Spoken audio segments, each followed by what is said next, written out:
back up. Okay. So now put the presentation back on. And Okay. what do I hit now, Joe? On the bottom here? You have to share your screen again. We can't see it. Oh, nuts. How did I get out of this? God, I'm going crazy. I'm going stark raving mad. All right, just a second. Hang on, everybody. Share. Okay, now You're not sharing. what? I have I said you're Sometimes not it's delay. sharing. I just did share. I don't know It's not where. coming up. Share screen. There you go. Now Share I the share screen. go Deskio and down Barbara, if you turn your cameras to off, we'll have a better view.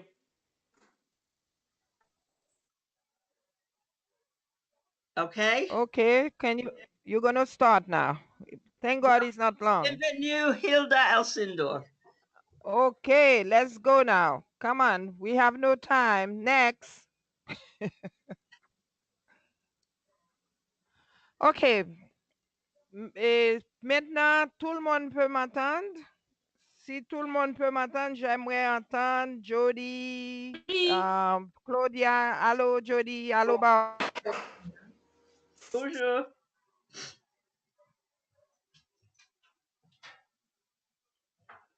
Bonjour, Hilda, c'est Fanny. What happened? On parlait aujourd'hui de l'hypertension. Est-ce que vous pouvez m'entendre? Oui, Oui. Je ne vous. Oui. Est-ce que vous m'entendez? Vous m'entendez? C'est très bien. OK. Oui. Next. Oui. Oui. Oui. OK. L'hypertension, qui est un tueur silencieux, problème de santé publique. Barbara, next. Oui. Next. OK. D'après la santé publique, le ministère de la Santé publique qui a publié sa politique nationale de santé en juillet 2012, d'après la santé publique, la première cause de mortalité des adultes en Haïti est l'hypertension artérielle. Et c'est pour ça il est important de parler de l'hypertension artérielle. Et je demanderai à toutes les infirmières d'Haïti de visiter le site du ministère de la Santé publique qui est le mspp.gouv.ht. Next. Les objectifs de cette présentation, à la fin de cette présentation, l'infirmière sera capable de définir la tension artérielle, énumérer les différents types d'hypertension artérielle, énumérer les complications de l'hypertension artérielle, expliquer l'importance de l'intervention médicale et infirmière en cas de crise hypertensive, préparer un plan thérapeutique pour son patient, décrire les types de traitements et prévenir les complications. Next. Comme plan, on peut continuer de Barbara, next. Parce qu'on doit. Next. OK. Définition de l'hypertension artérielle. Barbara, go back one slide pour la définition. Oui. OK. L'hypertension par l'Organisation mondiale de la santé. L'hypertension, tension artérielle élevée, est une maladie dans laquelle les vaisseaux sanguins subissent en permanence une pression élevée, ce qui peut les endommager. Chaque fois que le cœur bat, il envoie du sang dans les vaisseaux qui est transporté vers toutes les parties du corps. La sang entre les parois des vaisseaux sanguins qui seront les artères, tandis qu'il est expulsé par le cœur. Plus la pression est élevée, plus le cœur doit pomper. Next. Les signes cliniques de l'hypertension artérielle, en général, on a l'hypertension artérielle, on ne sait pas qu'on fait la tension artérielle. C'est juste à un stade avancé que les symptômes apparaissent. Next. Oh, do you want, sorry. Et ça va. Pour prendre la tension artérielle, il lui faut un stéthoscope et un sphygmomètre. Next. Next, c'est seulement une picture. OK. Les valeurs normales d'après OMS, la tension artérielle normale d'un adulte est établie à 120 quand le cœur serait la pression systolique, ce qu'on appelle pression systolique. La pression diastolique, c'est à 80 quand le cœur se relâche. Dire que la tension, pour avoir une tension artérielle, il faut une tension systolique, c'est quand le cœur se contracte, et une tension diastolique quand le cœur se relâche. Quand la tension artérielle systolique est supérieure ou égale à 140 mm de mercure, ou que la tension diastolique est supérieure à 90 mm de mercure, la tension artérielle est considérée comme élevée. Alors là, on peut parler de hypertension. Les différents types d'hypertension, ça va. On a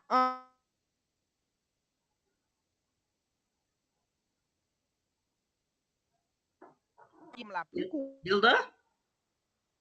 Il y a l'hypertension maligne. L'hypertension maligne, c'est quand l'hypertension est devenue incontrôlable, que ce soit l'hypertension essentielle ou l'hypertension secondaire. Alors là, c'est une forme très sévère, c'est une forme fulminante. On est en crise hypertensive quand on parle d'hypertension maligne. On continue? Next. Et là, on a comme hypertension essentielle et secondaire.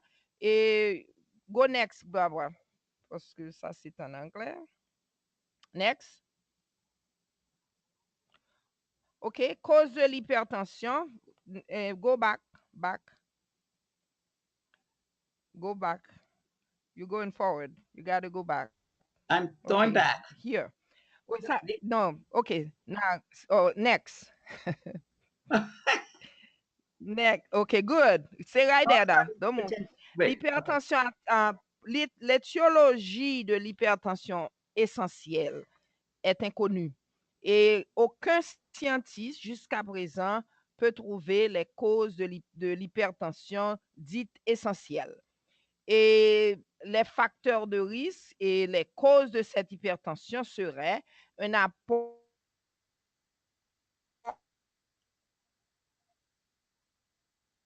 Hilda?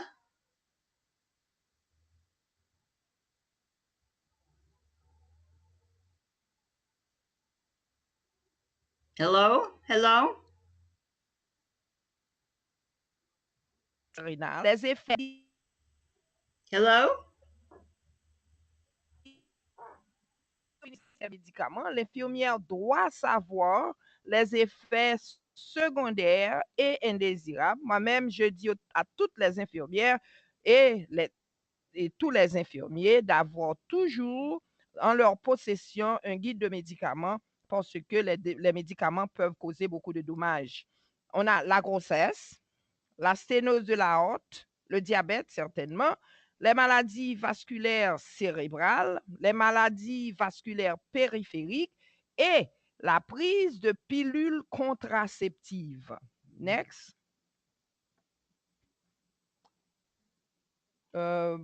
Next, on peut aller next parce que là, on va revenir sur les facteurs de risque. La physiopathologie de l'hypertension artérielle. L'hypertension est une affection multifactorielle. Ça veut dire quoi? Ça veut dire que il y a beaucoup de choses qui nous donnent, il y a beaucoup de facteurs qui rentrent en cause pour avoir l'hypertension artérielle. Par exemple, prenons pour l'hypertension essentielle. On a un apport excessif de sodium. Cet apport excessif de sodium va augmenter le débit cardiaque. Et quand ça augmente le débit cardiaque, on va avoir l'hypertension. Maintenant, on a avec l'apport de sodium qui est excessive, on va avoir une rétention de sodium dans les reins. Maintenant, puisque on retient du sodium, on va avoir une augmentation du volume liquidien.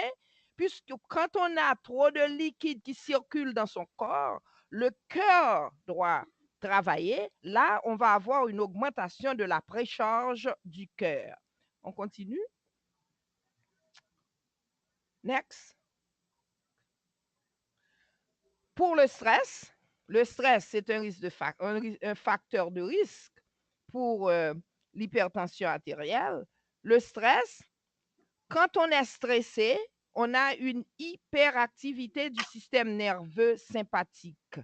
Maintenant, puisque le système nerveux sympathique est actif, est hyperactif, on lui donne trop de travail et avec ce travail du système nerveux, on va avoir les conséquences sur le cœur. On va cœur. Next. Obésité, que fait l'obésité? On mange beaucoup.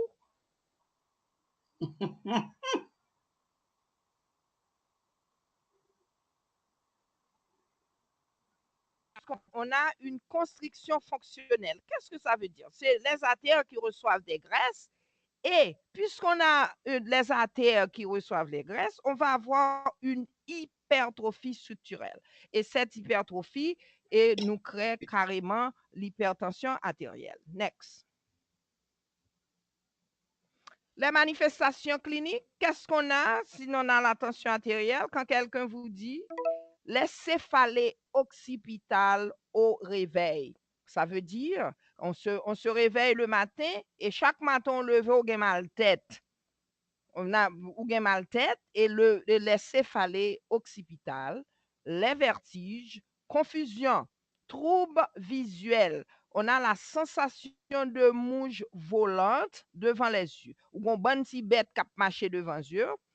Pour un oui, pour un non, on nausée et épistaxis qui est le saillement du nez. Ce sont les manifestations cliniques de l'hypertension artérielle. On continue. Next. Next, OK. Alors, qu'est-ce qu'on peut faire? Une personne qui arrive à l'hôpital, et pour dire qu'une personne a une tension artérielle, on ne peut pas arriver chez le médecin, le premier examen, la première tension artérielle qu'on prend, c'est de 150 à 90. Ça ne veut pas dire que la personne fait la tension artérielle. Il faut retourner et après 3 visites, le médecin peut conclure que la personne fait de la tension artérielle. À la première visite, si c'est 150, le médecin va vous dire allez chez vous, faites des exercices, etc. Et on revient. Maintenant, il y a des examens qu'on doit faire. Le fond d'œil. Le fond d'œil, c'est on peut voir que vous faites de la tension artérielle dans vos yeux. Quand vous allez voir votre ophtalmologue, quand il fait l'examen du fond d'œil, il peut voir que il va vous envoyer chez votre interniste. L'examen des urines, qu'est-ce qu'on va voir dans les urines? On va voir les protéines. Quand on a des protéines, immédiatement, on s'arrête pour dire que c'est peut-être la tension artérielle. La glycémie, quand la glycémie est augmentée, on le sait et c'est prouvé que quand on est diabétique, on va devenir cardiaque, on va devenir hypertensif. Dans l'hémogramme complet, le différentiel va nous dire qu'on fait la tension artérielle. Le taux sérique des lipides, certainement, parce qu'on cherche le cholestérol. Le cholestérol, quand les artères ont trop de graisse, ça donne trop de travail au cœur, on peut avoir la tension artérielle. Chimie sanguine, on cherche les électrolytes, le sodium, le potassium. Si le sodium, on retient beaucoup de sodium, on le sait, on l'a déjà dit. On fait le bilan rénal. C'est important de voir le taux de créatinine et le taux d'urée parce que ça va nous dire vraiment il y a possibilité de tension artérielle. Comme radiographie, faire on doit faire un électrocardiogramme pour voir les activités du cœur, une échographie qui va nous montrer d'une façon plus large comment ça se fait au niveau du cœur, et la radiographie du thorax. Quand on fait la radiographie, quand on a l'hypertension, on fait aussi une cardiomégalie. Le cœur est augmenté de volume. Next. Traitement lorsqu'on a une cause. Le traitement étiologique, ça permet la guérison. Ça, c'est dans le cas de tension artérielle secondaire. Si on sait que c'est les reins, bon, si la cause est traitée, on peut traiter la tension. Mais l'hypertension artérielle essentielle, maintenant, c'est nous. On a la tension artérielle à partir des risques modifiables. Par exemple, on doit prendre des médicaments, peut-être pour le reste de sa vie. Si on ne contrôle pas l'hypertension, on doit changer son mode de vie. Next. Quels sont les médicaments qu'on utilise? On utilise les diurétiques, on utilise les adrénolytiques, on a la Dometh qui fait partie de ces groupes de médicaments, le clonidine. Et moi-même, que je pratiquais comme infirmière, ce que je sais, l'aldomètre, ça ne descend pas la tension artérielle des Noirs. C'est peut-être, on peut l'utiliser chez les Blancs, mais chez le Noir, ça crée beaucoup de problèmes. Les bêta-bloquants, propranolol, par exemple, Enderal. Les bêta-bloquants ont leurs problèmes parce que quand on prend les bêta-bloquants, il faut aussi regarder le pouls parce que les bêta-bloquants ont tendance à faire diminuer le pouls.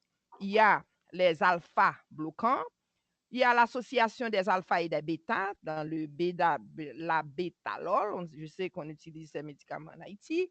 Les vasodilatateurs, les inhibiteurs de l'enzyme de conversion de l'angiotensine, on a tous les prils, le captopril, le enanapril, tous les prils, ce sont des inhibiteurs de l'enzyme de conversion de l'angiotensine.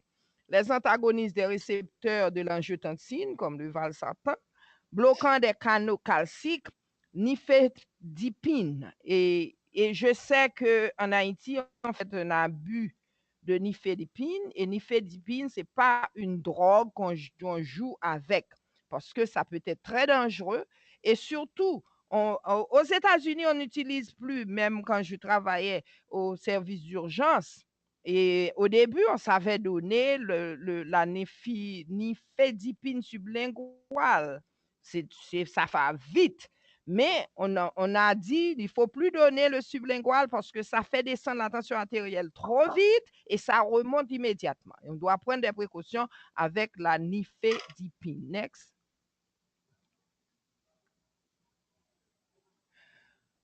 Il n'y a pas d'affection sans complications. Les complications qu'on a, et c'est écrit en anglais, mais d'abord, on peut faire un stroke, on peut devenir aveugle, on peut avoir une crise cardiaque, insuffisance rénale.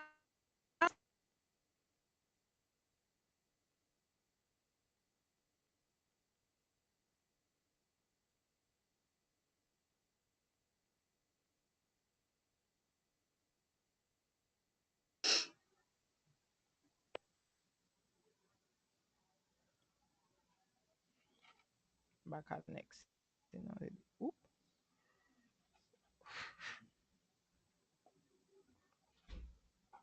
Il va tourner la Mali. Hilda? She's freeze. Yeah, she was freeze. She freeze me. Yeah, next. Okay. I think she went too far. See, go back one step. Okay, now go next and next. Okay. You were freezing. Okay, get next. OK, soins infirmiers dans les cas d'hypertension artérielle. D'abord, laissez-moi dire que pour prendre la tension, on doit, premièrement, s'assurer que la personne est en condition d'avoir sa tension mesurée. quand on prend la tension, et si la personne vient de marcher, on doit attendre 30 minutes avant de prendre la tension artérielle parce que ça peut créer une fausse élévation de la tension artérielle. Ensuite, si la personne vient de fumer, on doit attendre pour prendre la tension à une personne qui fait de la tension artérielle, on va effectuer la surveillance spécifique des traitements. C'est important de faire la pesée parce qu'on a parlé comme facteur de risque l'obésité, c'est important. On doit voir les signes de déshydratation, les résultats de l'électrocardiogramme, c'est important. On va planifier les examens complémentaires. Planifier les examens complémentaires, quand on doit faire les examens, c'est le rôle de l'infirmière d'expliquer au patient le genre d'examen qu'on va avoir. Et l'infirmière doit faire l'éducation de son patient, proposer des repas peu salés, sans oublier les goûts du patient. Le sel, il faut essayer de ne pas avoir de sel. Exécuter les prescriptions médicales, expliquer l'intérêt d'un suivi médical régulier. Ça, c'est très important. L'homme fait tension ou pas capable parce que tension n'a pas aujourd'hui on pas prendre médicament. Le dit pour prendre médicament, vous devez continuer à prendre votre médicament. Vous devez retourner chez votre médecin pour un suivi médical. La raison de la prise rigoureuse des traitements, parce que vous faites la tension artérielle, c'est une maladie chronique, vous faites la tension artérielle. N'en prenez jouette là-dedans, n'en prenez petite tension, n'en prenez grosse tension. On est hypertendu, on est hypertendu. Éduquer la personne sur la correction d'une surcharge pondérale. Le suivi de régime alimentaire peu salé, adapté, équilibré.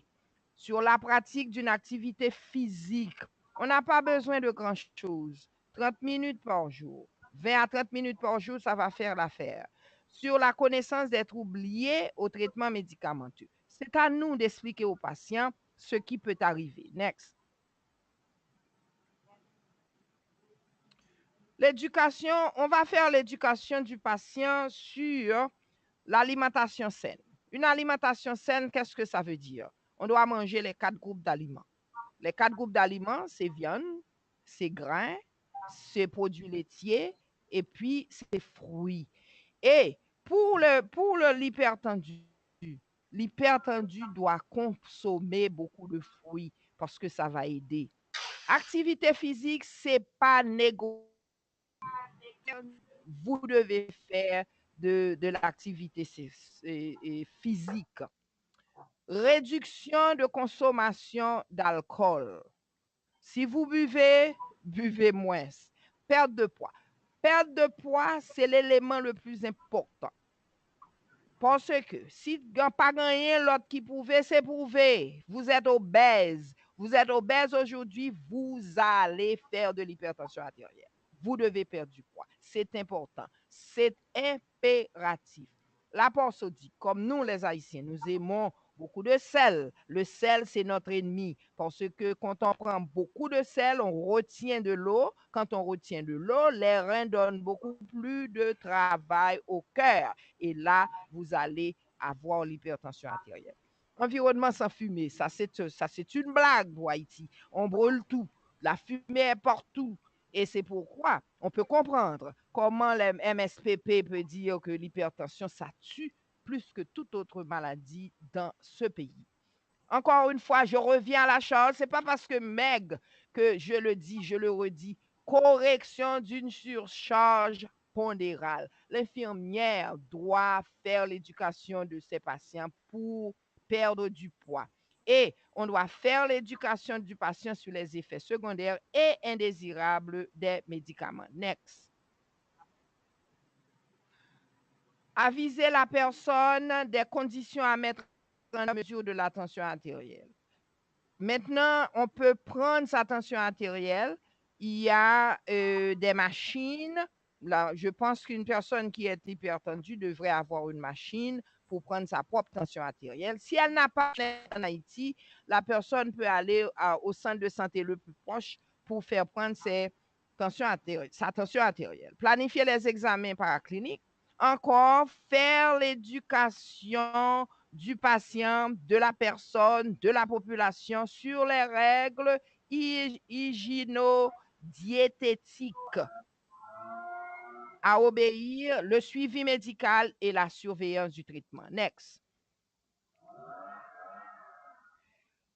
Facteurs qui peuvent aggraver, et ça c'est dans les recommandations du programme éducatif canadien, ce qui peut aggraver. Je pense que c'était important de mettre ça sur le PowerPoint.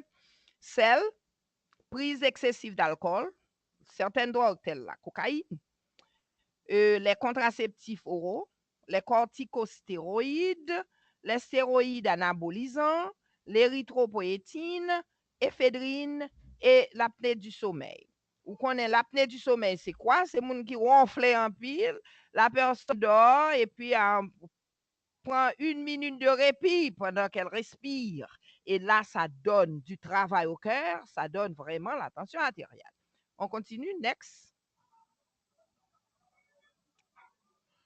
Et pour Fadimac, Fadimac nous dit, encore, c'est toujours les mêmes choses. Fadimac qui est la Fondation haïtienne du diabète et maladies cardiovasculaires.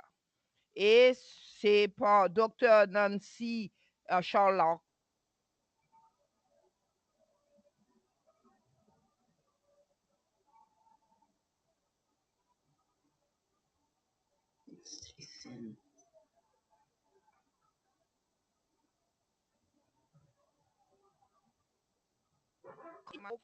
Fruits de légumes et des céréales entières.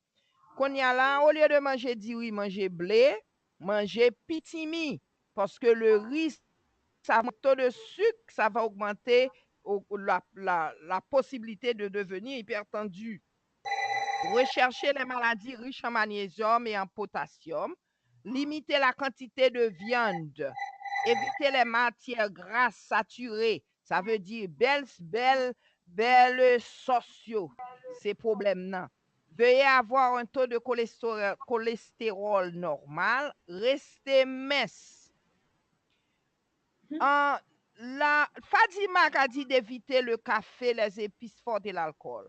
Maintenant, on a enlevé le café des choses à éviter. On peut prendre du café. D'après les nouvelles donnes, on peut prendre du café, mais pas en excès, certainement. Excès en toute nuit. On peut boire du café si on est hypertendu. Mais une tasse de café le matin, ça ne va pas tuer. Next.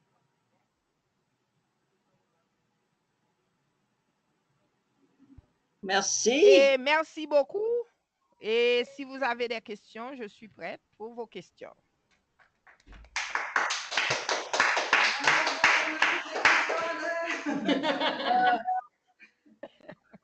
Je peux te voir, Claudia, je te vois, avec les 2 bras en l'air. Est-ce qu'on a des questions? How do I get back to the... No, that's okay, Barbara. J'ai une question. Vas-y, je t'écoute. Dernièrement, j'ai écouté le docteur Roger Jean-Charles et il parlait de la position, pour la position que le patient doit être pour pouvoir prendre la tension artérielle. Donc, je pense que je pourrais renforcer la position, les mains, pas les mains croisées. On peut être couché. Comment? On peut être couché, on peut être assise. La chose importante, c'est de dire c'est relax. La personne est calme, c'est ça important. Je ne pense pas que la tension va être vraiment modifiée si après 30 minutes de marche, on est assise ou bien on est couché. Si on est malade, vraiment, on peut avoir l'hypertension orthostatique, l'hypotension orthostatique qui, avec des changes de position, on n'a pas parlé de l'hypotension orthostatique, mais la position pour prendre la tension artérielle, je pense que la meilleure, c'est assise et d'utiliser les instruments et par exemple, une personne qui est obèse, on ne peut pas mettre un coffre, un manométeur qui est trop petit. OK. Question? J'ai répondu, Claudia? Oui, et parce que j'avais une autre. Je peux en poser une deuxième? Oui, vas-y. Concernant les notes d'observation, parce qu'il faisait aussi remarquer que certaines infirmières n'arrivaient pas avec les millimètres. Donc, il disait 13 par 7 au lieu de dire 132 par 70. Alors, il disait que c'était difficile de faire la comparaison quand on avait 13 par 7. Il dit, si la personne a 13, 130, 60, 70. 132. Oui, mais certaines Oui, appareils 139 écrivaient 13 sur 7. Ils n'écrivaient pas 139 et ça pouvait quand même faire une différence dans la prise en charge. Donc, je pense que c'est ça aussi qu'on OK. C'est vraiment un problème parce que dans tout ce que j'ai lu sur l'hypertension, on ne doit pas arrondir l'hypertension. Si c'est 139, c'est 139. Si c'est 138, c'est 138. Mais en Haïti, on doit changer cette méthode de prendre les premiers chiffres et d'oublier le reste. On peut faire comme tout le monde parce que partout ailleurs, c'est 120 sur 80, c'est pas 12 sur 8. Alors là, on aura la tension artérielle qu'il faut. Parce que enlever le 0 ou bien le 9, le 2, après, ça fait une grande différence. Quand on 130, il y a une différence. Alors, on doit écrire comme ça. D'accord. Eh bien, OK. J'ai une question. Seulement chez les femmes enceintes, une différence entre 130 et 139, ça fait quand même une bonne différence pour une femme enceinte. Absolument, absolument. Pour une femme enceinte, parce que avec l'éclampsie, on ne peut pas jouer. Même 130 et 131, ça fait une différence dans la vie de la femme enceinte. Ouais. Et ici, on dit la différence clinique, c'est 2 mg de mercure. Donc, on dit la différence entre 138 et 139, c'est pas grave, mais si on va plus que 2, la différence, ça devient plus grave au niveau de les choix cliniques qu'on fait avec. Ouais. Et pour ça, mais 10 mg de mercure, je trouve que c'est trop large, la différence. Même 5. Même 5 mg de mercure, c'est trop large. Oui. Ouais, c'est trop large. Yeah. Mais Autre question? Aussi une question, est-ce que les infirmières prennent les pressions, les deux bords aussi, pour voir des fois s'il y a une déficience cardiaque? Est-ce que c'est une habitude infirmière? C'est pas une habitude infirmière de prendre les deux bras, mais quand on a un patient, spécialement quand on commence à prendre soin de ce patient, quand on fait l'anamnèse, c'est important de prendre l'attention dans les deux bras. Parce que là, ça va vous donner une base pour voir lequel des bras, la tension est plus élevée. C'est important de le faire. Et si le patient revient à l'hôpital avec d'autres complications, une personne qui arrive avec les signes de ACV, on doit prendre l'attention dans les deux bras. Oui. Mais pour la routine de chaque jour, on ne prend pas dans les deux bras. Plus.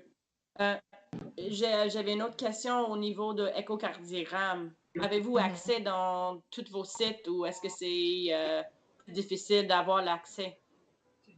Ouais, c'est difficile parce que c'est cher et c'est pas disponible partout. En Haïti, c'est difficile. On parle de l'électrocardiogramme parce que de l'échocardiogramme, même l'électrocardiogramme pour certaines régions, c'est très difficile. Même l'électrocardiogramme qui est une chose plus facile, mais l'échocardiogramme, c'est très difficile en Haïti.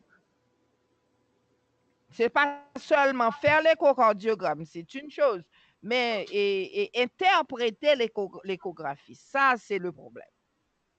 Oui. Formation. Après combien de prises de tension qu'on peut dire qu'une personne est hypertensive? Dans la livre, on dit 3. 3, pas 3 le même jour, 3 consécutivement des jours. Tu comprends, la personne vient chez le médecin, on prend la tension, on attend peut-être une semaine, on demande à la personne de revenir dans Et si la tension demeure la même, là, on peut dire que la personne fait la tension artérielle. Parce que c'est ce qu'on dit dans les livres, 3 prises. Hilda? Uh-huh. Oui, c'est Françoise. Et merci Oui, pour la Françoise. présentation. Oui, merci pour la présentation. Ce que j'ai retenu aussi, c'est que tu as mentionné, il y a des médicaments qui sont moins efficaces chez les Noirs.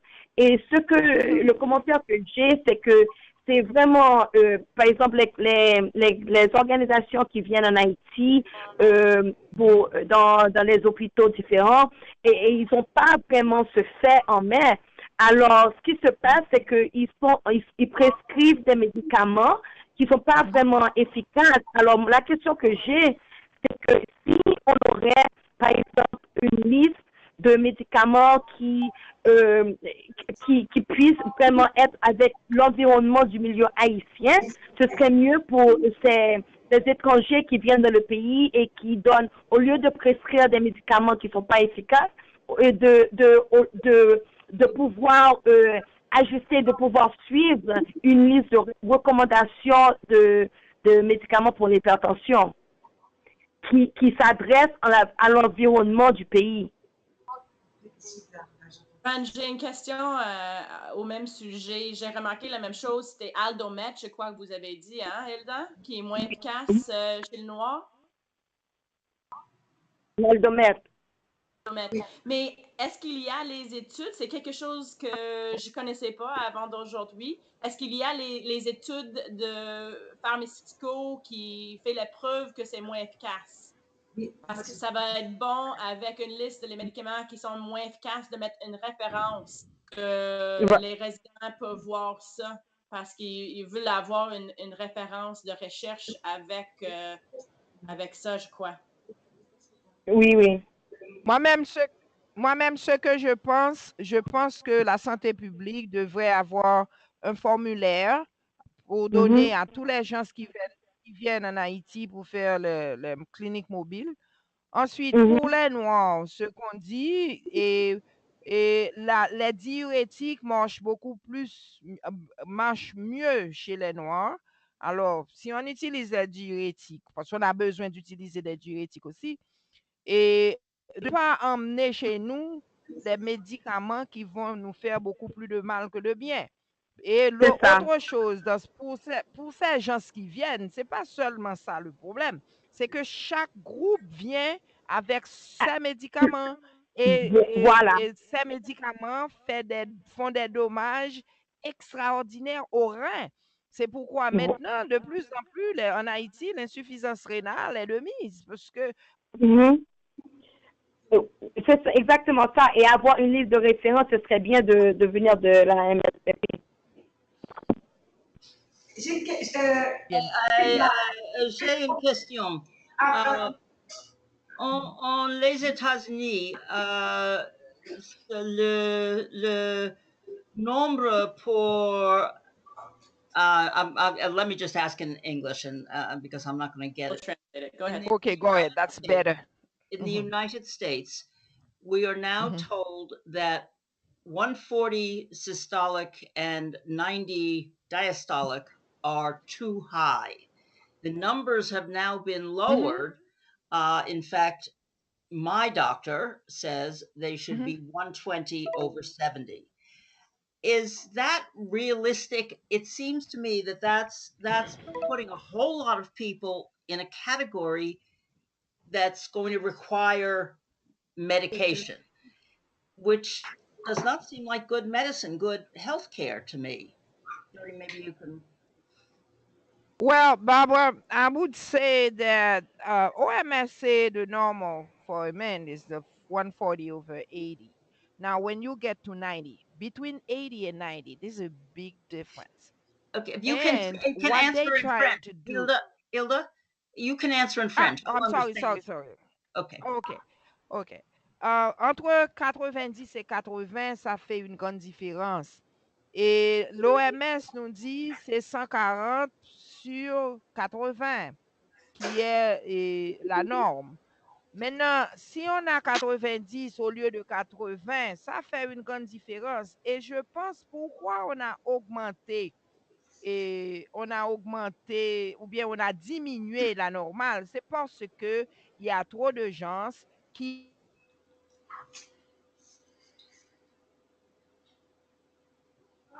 She's freezing again.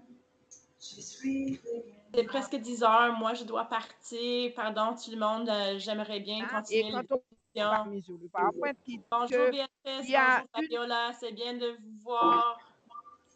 Bye Jessica, bye Fran, bye bye Merci, bye. Hilda. Merci pour le bon lecture. OK. Je ne sais pas si... OK, bye bye. Merci Hilda. À bientôt. Oui, à OK, bientôt. Jody. À Bye. tantôt. Bye. Bye bye. Hilda? Merci, Hilda. Merci beaucoup. Oui, yes. OK, thank you very much. Merci Non, beaucoup. Et Hilda, puis, j'ai une autre question. Hilda, oui, je suis là. Oui, oui, vas-y. Jody est partie, mais nous, on est encore là. Moi, OK, j'ai vas-y. une question. Hilda, après tout ce qu'on vient de dire, parce que je pense que c'est un sujet chaud, avec les positions, avec les données dans les dossiers, qu'est-ce qui manque aux infirmières? Qu'est-ce que tu penses? Je t'entends pas. Avec les données que tu viens de nous dire par rapport à la position, par rapport aux valeurs, et qu'est-ce qui manque aux infirmières en Haïti pour avoir une meilleure prise en charge sur l'hypertension, selon toi, avec tes observations? Pour Qu'est-ce qui manque aux la infirmières? meilleure prise en charge de la tension artérielle, Qu'est-ce qui manque aux infirmières pour qu'est-ce qu'il y ait qui une manque meilleure aux... prise en charge? D'abord, les infirmières doivent connaître les médicaments qu'elles donnent. L'infirmière ne peut pas donner un médicament sans savoir ce que fait ce médicament. L'infirmière doit savoir, par exemple, pour certains médicaments, est-ce que si le médicament est ototoxique, le médicament est néphrotoxique, hépatotoxique et tout ce gros grand mot, l'infirmière doit savoir. Et quand l'infirmière connaît les problèmes médicaments, l'infirmière connaît son patient, ça va faire une meilleure prise en charge. Deuxièmement, la chose que l'infirmière doit faire, c'est apprendre à communiquer avec son patient. On doit... Et une chose qui se fait dans les milieux hospitaliers,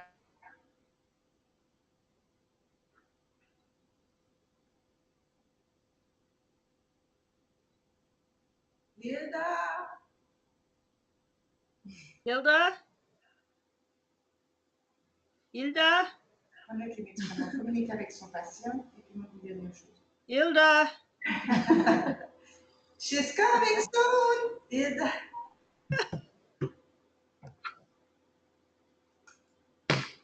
Hilda, êtes-vous là?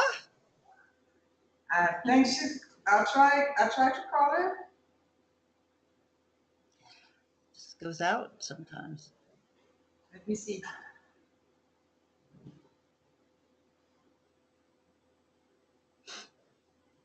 I'm calling her, Barbara.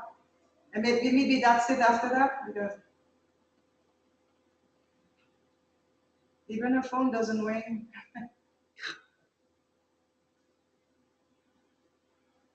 Is she there?